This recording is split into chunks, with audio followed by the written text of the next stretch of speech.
Hello hello. सर्वप्रथम शील गुण, समाधि गुण, प्रज्ञा गुण, विमुक्ति गुण, विमुक्ति ज्ञान दर्शन गुणले भरिपूर्ण भई बक्सेका वहाँ तथागत अरहङ सम्मा सम्बुद्ध भगवान शास्तामा सादर वन्दना। धर्मरत्न सङ्घरत्नमा वन्दना। शासनका उपध्याय आचार्यदेखि लिएर देखाउने, सुनाउने, सिकाउने सबै गुरु भन्तेजीहरूमा सादर वन्दना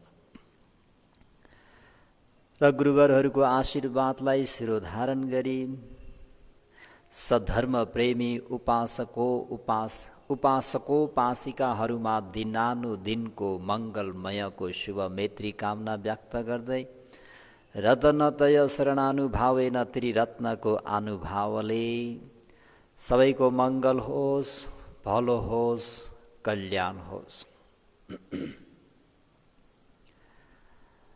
आज मिति 2077 साल असोज 30 गते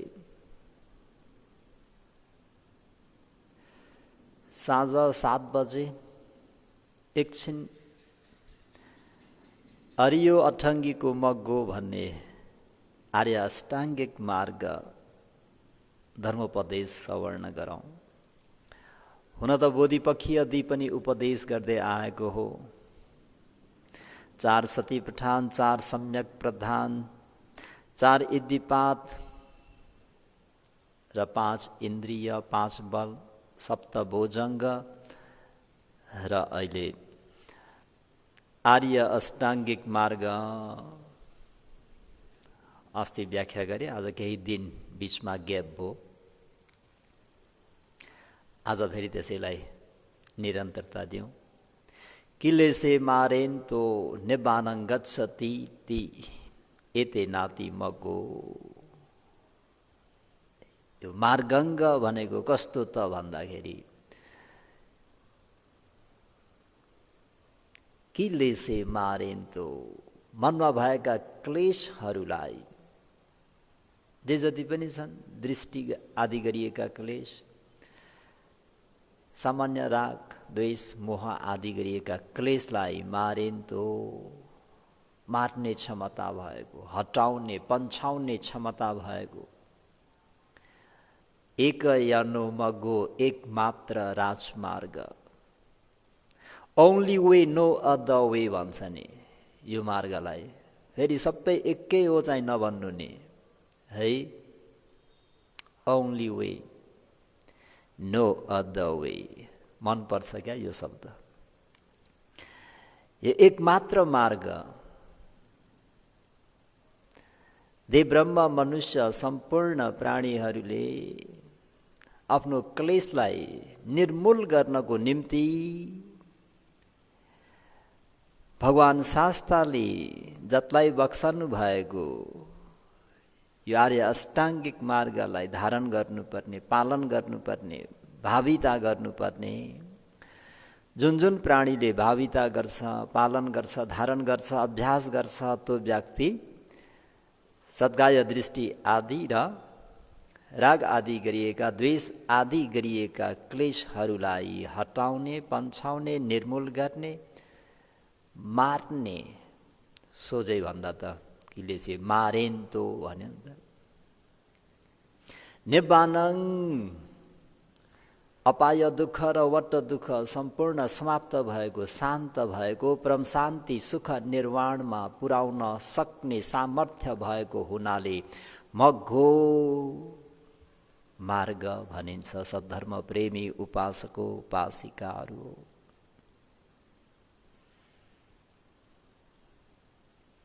अहो भाग्य, बुद्ध शासनमा जन्म पाउनु ठुलो पुण्य हो। र हामी कतिखेर आफूलाई आफै बुद्धानुयायी भन्ने त भन्दा जब शील समाधि प्रज्ञाको अभ्यास गरेर नामरूप पञ्चस्कन्धको अनित्यलाई बोध गर्यौँ भने बल्ल वास्तवको बुद्धानुयायी भन्न सुहाउँछ अरे। होइन भने नाम मात्रै हुन्छ। त सधर्म प्रेमीहरू हो, सम्मा दिट्ठी सम्मा सङ्कल्पो सम्मा वाचा सम्मा कम्मन्तो सम्मा आजीवो सम्मा वायमो सम्मा सती सम्मा समाधि भन्ने शील मार्गमा 3टा, समाधि मार्गमा 2टा, प्रज्ञा मार्गमा 2टा। सम्मा दिट्ठी कमसकत सम्मा दिट्ठी र सम्यक दृष्टि 2 प्रकारका, कुशल अकुशल। प्राणी जन्मिँदै संसार चक्रमा घुमिरहुन्जेल तिनीहरूले गरेको कुशल अकुशल कार्य नै प्राणीहरूका सम्पत्ति हुन् र सधैँ साथमा रहिरहन्छन् भन्ने यो सम्यक दृष्टि। दशवथु सम्मादिट्ठी भनिन्छ। सम्मादिट्ठी पनि यसरी आउँछ नि त। 10 प्रकारका वस्तुमा सम्यक दृष्टि हुनु। चतुसच्च सम्मादिट्ठी 4 आर्य सत्यमा सम्यक दृष्टि हुनु। आज चाहिँ कमसकत सम्मादिट्ठीलाई थोरै भनिहेर्नु पर्ला है। कमसकत सम्मादिट्ठी भगवान शास्त्रले दश धर्म सूत्रमा भिक्षुहरूलाई अभिन्नं पचविकितव्यम निरन्तर रूपमा प्रत्यवेक्षण गर्नुपर्ने धर्महरू मध्ये धर्म अन्तर्गत यो सबै सता कम्म सका कम्म दायादा कम्म योनि कम्म बन्धु कम्म पटि शरणा यं कम्मं करिष्यामीति कल्याणं वा पापकं वा तस्सदायदो भाविष्यामीति अभिन्नं पचविकितव्यम्। सबै सत्ता कम्म सका सम्पूर्ण सत्व प्राणीहरू संसार चक्रमा घुमिरहुन्जेलसम्म तिनीहरूका कुशल अकुशल कर्म नै आफ्ना सम्पत्ति हुन्छन् र ती कर्म नै सधैँ तिनीहरूको साथमा रहन्छन्। कम्म दायद कुशल अकुशल कर्म नै आफ्नो सम्पत्तिका मालिक बन्छन्। त्यो दाइजो हुन्छ, अंश हुन्छ। कम्म योनि प्राणीहरू आफ्नो कर्म अनुसारको जन्म लिन्छन्।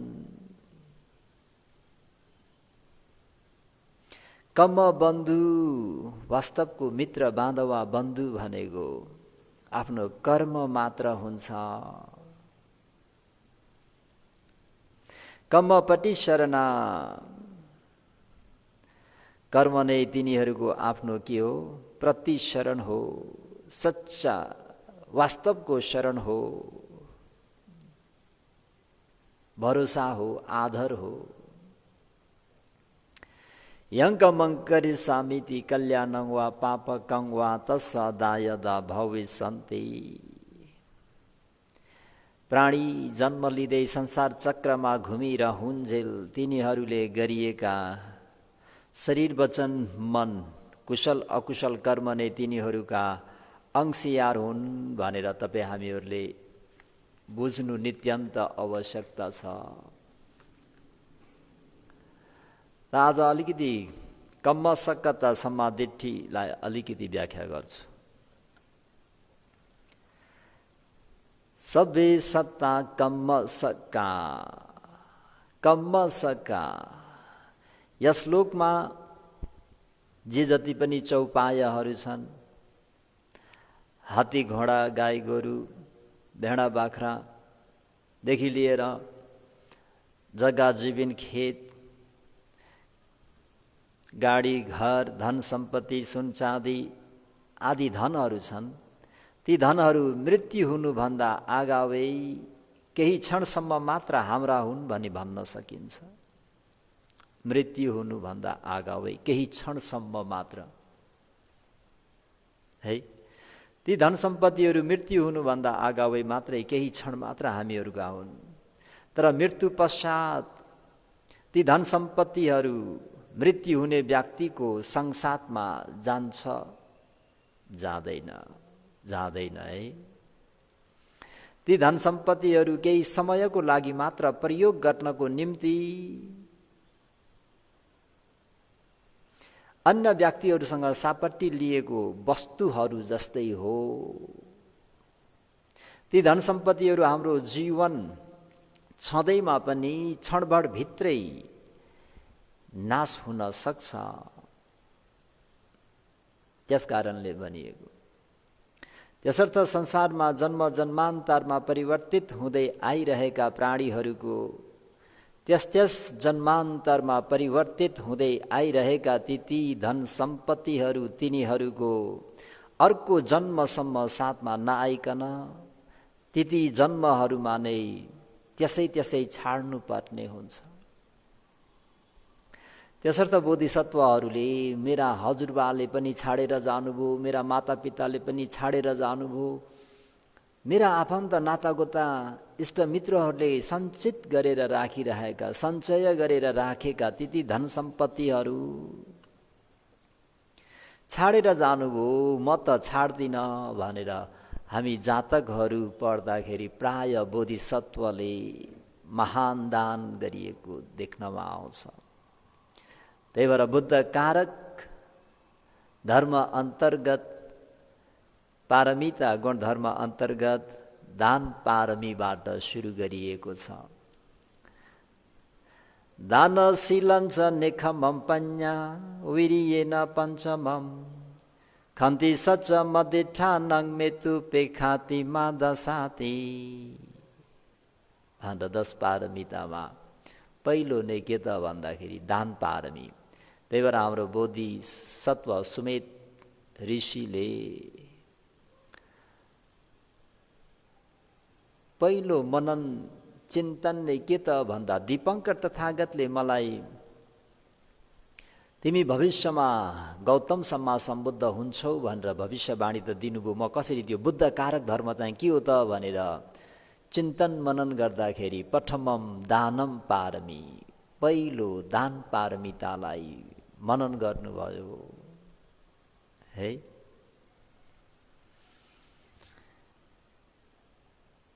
त जन्म जन्मान्तरदेखि लिएर आएको त्यस धन सम्पत्तिहरूलाई छाड्नु पर्ने अथवा ती सम्पत्तिहरू जम्मै छाडेर जानुपर्ने,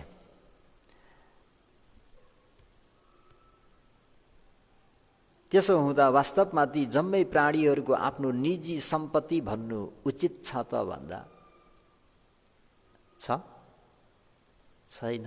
आफ्नो निजी सम्पत्ति भइदिएको भए त संसारमा लान पाइन्थ्यो नि त, लान पाइएन। त्यसकारण भगवान शास्ता आज्ञा गरी बक्सिन्छ कि सबै सत्ता कम्म सका, सम्पूर्ण सत्व प्राणीहरू आफ्नो सन्तानमा अनि चेतना कर्म शक्तिको रूपमा कर्म मात्र आफ्नो हुन्छ। आफ्नो निजी सम्पत्ति, आफ्नो वास्तवको सम्पत्ति भनेको चेतना कर्म शक्तिको रूपमा जुन कर्म मात्र आफ्नो सम्पत्ति हुन्छ भन्ने कुरालाई यसरी बुझ्नुलाई सम्मा दिट्ठी, कम्म सक्कत सम्मा दिट्ठी है।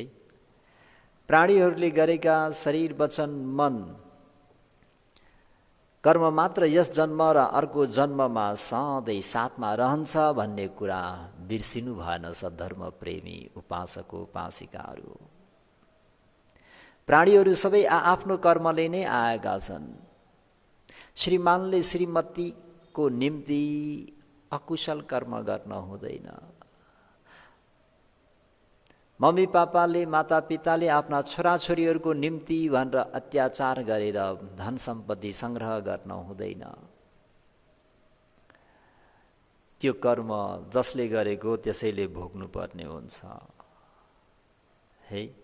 त्यही भएर कर्म मात्र आफ्नो यस जन्ममा र अर्को जन्ममा सधैँ साथमा रहन्छ। यी कर्महरू सद्धर्म प्रेमी उपासक उपासिकाहरू हो। आगोले, पानीले, चोटले, डाकाले त्यति चीज वस्तुहरूले विनाश गर्न सक्दैन। त्यसर्थ यी कर्महरूलाई नै प्राणीहरूको निजी सम्पत्ति भनियो। बाँकी जुन वास्तवमा तपाईँ हामीहरूले आफ्नो नभएको जुन धन सम्पत्ति भनेको चाहिँ यो पञ्चवेरी भनेको घेरामा छ। तपाईँ हामीहरूले सोचिराखेको सम्झिराखेको जुन सार भनेर ठानिराखेको त्यो सम्पत्ति चाहिँ रजेही राजाले पनि अधिकरण गर्न सक्छन्, चोरेही चोरले पनि लुट्न सक्छन्। सबैलाई अवगत भएको कुरा हो, मैले दोहोऱ्याइराख्नु नपर्ला। अज्ञेही अग्लाग्नि भएर भस्म हुन सक्छन्, उदकेही पानीले तहस नहस पार्दिन सक्छन्। विशेष गरेर अप्पियेही दायादेही, मूर्ख छोराछोरी भइदे भनी पुस्तौं पुस्तादेखि सञ्चित गरेर राखेका, सञ्चय गरेर राखेका, सुरक्षित गरेर राखेका त्यति धन सम्पत्तिहरू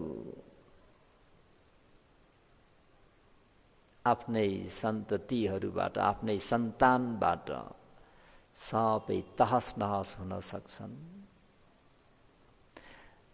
त्यो सम्पत्तिमा सार छैन। त्यही भएर असारस धनस दानङ नाम सारो, असारस धनस, सार नभएको धन सम्पत्तिको सार भनेको दानङ भनेको परोपकार गर्नु, मद्दत गर्नु, अर्कालाई दिनु।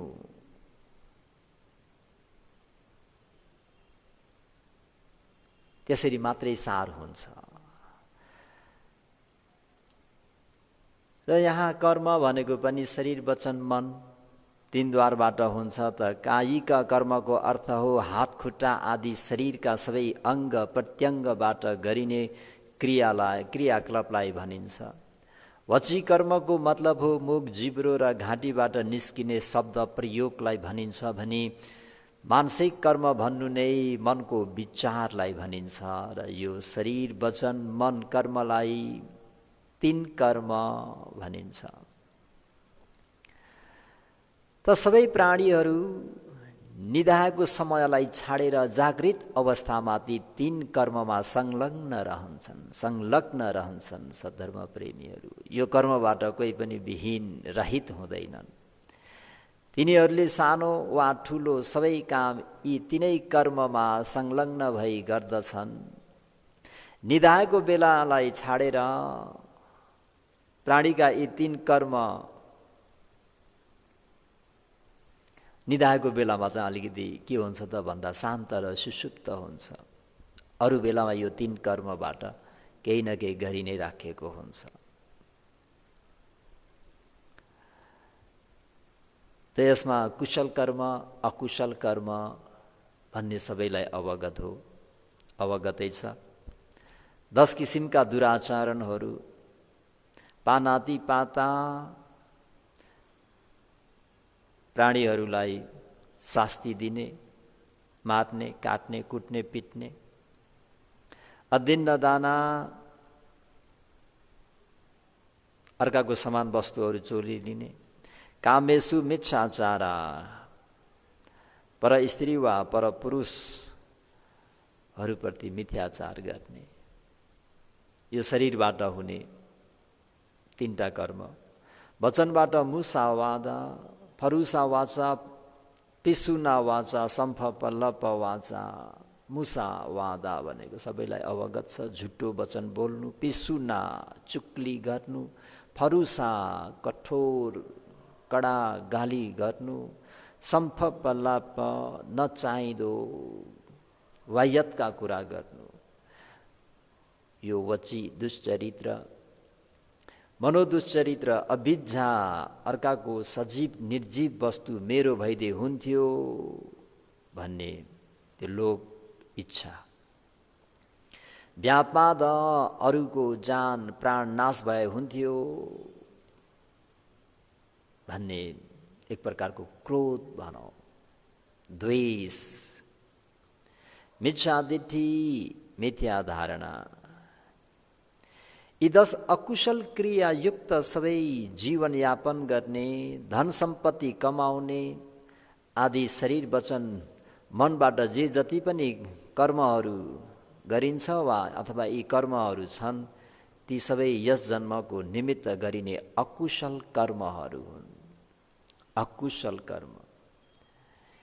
यी 10 अकुशल कर्मबाट मुक्त भएर जीवनयापन गर्ने, ज्ञानको खोजी गर्ने, न्यायपूर्वक व्यापार गर्ने, खेतीबारी गर्ने, हैन, सरकारी कर्मचारी आदि जे जति पनि शरीर वचन मनबाट गरिन्छ, ती सबै यस जन्मको निम्ति गरिने कुशल कर्महरू हुन्।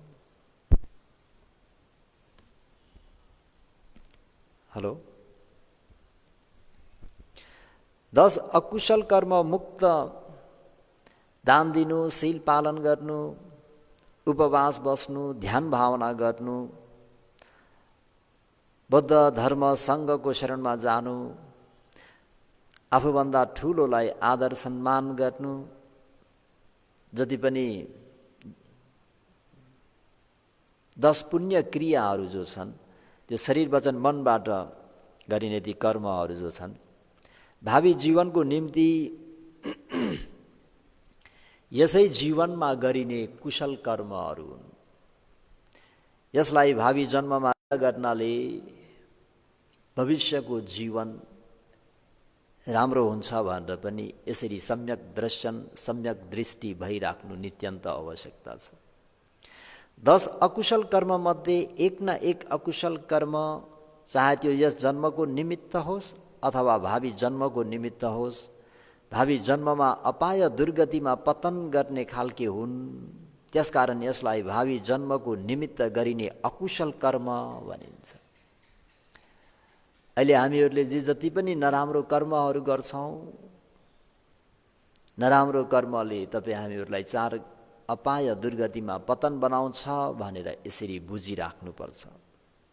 यस किसिमले कुशल र अकुशल कर्मलाई छुट्याई, चाहे त्यो थलचर होस्, जलचर होस्, आकाशचर होस्, जहाँ बसेर गरे तापनि 3 कर्ममा तपाईँ हामीहरूले राम्ररी विचार पुर्याउनु पर्ने हुन्छ। किन? सबै सत्ता कर्मसका। सबै प्राणीहरू के हुन्? कर्मका फल हुन्, कर्मका भागीदार हुन्। जस्तै आँखाले देखिने यस संसारमा यी 3 कर्मका क्रियाकलापलाई जानी बुझी बितिसकेका अनन्त संसार र नयाँ नयाँ लगातार उत्पन्न भइरहेको अनागत संसारमा सम्पूर्ण जलचर, थलचर, आकाशचरमा रहने सबै प्राणीको 3 कर्म समस्त क्रियाकलापलाई जान्नु बुझ्नु पनि पर्दछ।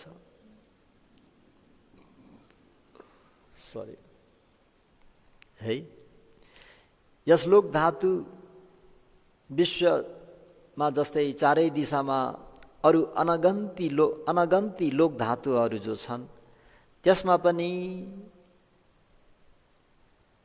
आकाशचर, थलचर, जलचरमा रहने सबै प्राणीहरूको 3 कर्मको क्रियाकलापलाई यसरी नै थाहा पाउनु बुझ्नु पर्दछ। यो सबै कर्मसका भन्ने कुरालाई यी सबैमा विचार गरेर हेर्दा यो स्पष्ट हुन आउँछ कि सबै प्राणीहरू आफ्नै शरीरबाट उत्पन्न हुने यी 3 कर्मद्वारा बाँचिरहेका छन्। यी 3 कर्मबाट तिनीहरूले सुख पाइरहेका छन्।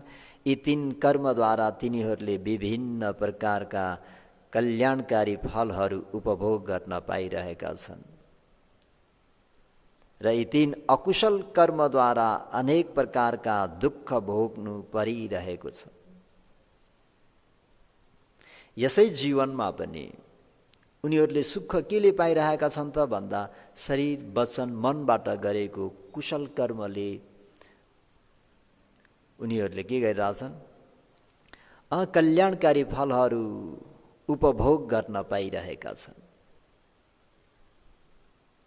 तर कतिपय प्राणीहरू जेल नेल भएर खान नपाएर काम राम्ररी काम नगर्दाखेरि, ठिकसँग नगर्दाखेरि, अकुशल कामहरू गर्दाखेरि दण्ड सजायका भागी भइरहेका छन्। यो सबै के हो त भन्दाखेरि यो सबै शरीर वचन मनबाट गरेको त्यो क्रियाकलापले नै हो। तीन कर्महरू नै प्राणीहरूको आफ्नो निजी सम्पत्ति हुन्। मैले फेरि पनि दोहोऱ्याएँ, यी तीन कर्महरू नै प्राणीहरूको आफ्नो निजी सम्पत्ति हुन्, जुन कि आगो, पानी, चोट, डाका र करुणा नभएका छोराछोरीहरू कसैले कहिले नाश गर्न नसक्ने स्थिर सम्पत्ति। तपाईँ हामीहरूले गरेको यो कुशल अकुशल कर्म सम्पत्तिलाई चाहिँ त छोराछोरीहरूले पनि नाश गर्न सक्दैनन्, राजाले हरण गर्न सक्दैनन्। राजाले हरण गर्न सक्दैनन् भन्दाखेरि मलाई ज्योतिक सेठको सम्झना आइहालेको। अजातशत्रु महाराजले ज्योतिक सेठको त्यो वैभव देखेर हामी रोयल फ्यामिली भएर काठको घरमा, ज्योतिक सेठ हाम्रा प्रजा भएर रत्नको घरमा, म ठुलो भएर राजा भएपछि ज्योतिक सेठको यो सबै रत्नका महलहरू म अधिकरण गर्नेछु भनेर उनी सेनाहरू लिएर आक्रमण गर्नुभएको कुरा सबै सद्धर्म प्रेमी उपासकोपासिकाहरूलाई अवगत भएको कुरा हो। लामो व्याख्या गर्दिन। र एक दिन अजातशत्रु महाराज यसरी आक्रमण गर्ने क्रममा ज्योतिक सेठको पुण्यको प्रभावले गर्दाखेरि उता ज्योतिक सेठका पनि सेनाहरूले आक्रमण गर्न तयार गरिरहेको जस्तो देखेर उनी भाग्छन्, कुले लम ठोक्छन् भनौँ राजाले। भाग्ने क्रममा वेलुवन बिहारतर्फ उनी जाँदाखेरि ज्योतिक सेठ त्यहीँ हुनुहुन्थ्यो र ज्योतिक सेठलाई देखिसके पश्चात घरमा सेनाहरू मलाई आक्रमण गर्न, मलाई मार्न राख्ने र आफू चाहिँ बिहारमा आएर बस्ने भन्दा ज्योतिक सेठले बुझ्नुभयो र महाराजले अवश्य पनि मेरा धन सम्पत्तिहरू अधिकरण गर्न जानुभएको होला, यो मैले अतीतमा गरेको दानादि कुशल पुण्यले प्राप्त भएको हो, यो मैले नदिकन कसैले पनि लिन सक्दैनन् भन्ने कुरा महाराजलाई थाहा छैन होला, अलिकति पाठ दिनु पर्यो, सिकाउनु पर्यो भनेर महाराज म हजुरलाई मेरा अङ्गुठीहरू दिन्न, यदि सक्नुहुन्छ भने लिनुहोस् भनेर औँला अगाडि सारिदिनुहुन्छ। अजातशत्रु महाराज यति बलियो हुनुहुन्थ्यो, बसेर जम गरिदिए भने लगभग 60 हात जम गर्न सक्नुहुन्थ्यो अरे। टुक्रुक्क बसेको अवस्थाबाट उफ्रिए भने 60 हात उफ्रिनु, छलाङ लगाउन सक्नुहुन्थ्यो अरे, त्यति बलियो। तर ज्योतिक सेठको हातबाट अङ्गुठी वा औँठी खोलेर लिन असमर्थ रहनुभयो, पसिनै पसिना हुनुभयो। भइगयो महाराज सेतो लुगा वस्त्र ओछ्याउनुहोस् भनेर सेतो लुगा बिछाइदिनु भयो। अनि ज्योतिक सेठले म हजुरलाई यो अङ्गुठी दिन्छु भनेर यसरी टकटकाइदिनु भएको त्यहीँ खस्यो। यो तपाईँ हामीहरूले अनमतको संसारदेखि लिएर आजसम्म गर्दै गरेको जुन कर्म छ, यो कर्म चाहे कुशल होस् चाहे अकुशल होस्, त्यो आगोले, पानीले, चोरले, डाकाले र करुणा नभएका मूर्ख छोराछोरीहरूले कहिले पनि नाश तहस नहस गर्न नसक्ने स्थिर सम्पत्ति हो, स्थावर सम्पत्ति हुन्। यो कुरा राम्ररी बुझ्नुपर्छ। यसरी बुझ्नुभयो भने कम्म सकत सम्मादिट्ठी आर्य अष्टाङ्गिक मार्ग अन्तर्गत सम्मादिट्ठी यो के भनिन्छ त भन्दा आज यो कम्म सकत सम्मादिट्ठीलाई त सधर्म प्रेमी उपासक उपासिकाहरू भगवान शास्ता अनुत्पन्न भएको समयमा पनि हुनुपर्छ अरे, छ अरे। भगवान शास्ता लोकमा उत्पन्न भई बक्सेको यो कम्मसकत्त समाधिठीलाई व्याख्या गर्नको निम्ति होइन, विशेष गरेर भगवान शास्ता लोकमा उत्पन्न भई बक्सेको भन्नु नै विपश्यना समाधिठी है। कम्मसकत्त समाधिठी, झान समाधिठी यी आदि कुराको व्याख्या गर्न त होइन, र पनि के गर्नु, बेसिक ज्ञान नै नहुँदाखेरि कर्मैसँग उपदेश गर्ने क्रममा यसरी चाहिँ यो बुझिराख्नु पर्ने हुन्छ। अन्य सम्पत्तिको रूपमा एक पैसा नभए पनि यदि उसमा शिल्प विद्या विवेक बुद्धि रूपी मनोकर्म भइदिएमा उसले आनन्द प्राप्त गर्न, चिन्तन मनन गर्न सक्ने हुन्छ।